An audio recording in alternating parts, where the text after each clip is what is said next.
Hey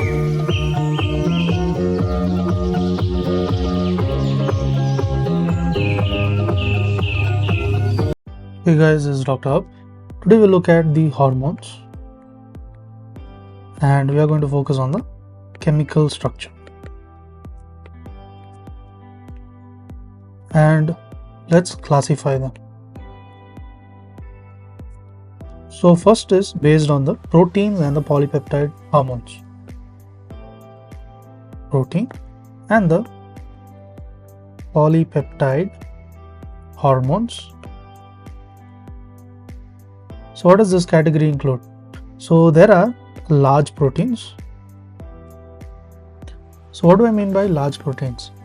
Large proteins means that it is greater than the 50 amino acids, greater than 50 AA, and it includes, there is the anterior pituitary hormones,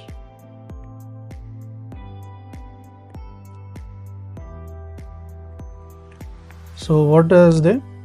It is FSH, LH, there is GH, as well as the presence of prolactin. Next, under large proteins, it includes the parathyroid hormone, that is PTH, and the presence of insulin. Next, we move on to these small peptides.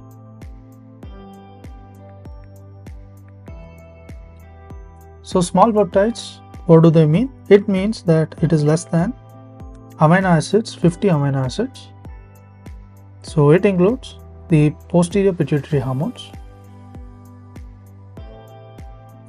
So posterior pituitary hormones, they are the oxytocin as well as the ADH. Then under the small peptide, there is also the ACTH and the presence of the glucagon. Next, we move on to the steroid hormones.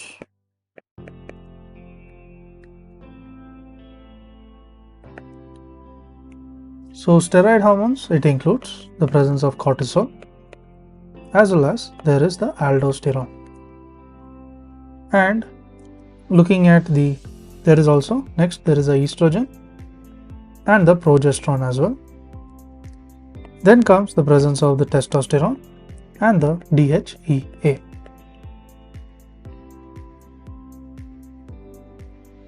Next, we move on to the derivatives of the specific amino acids.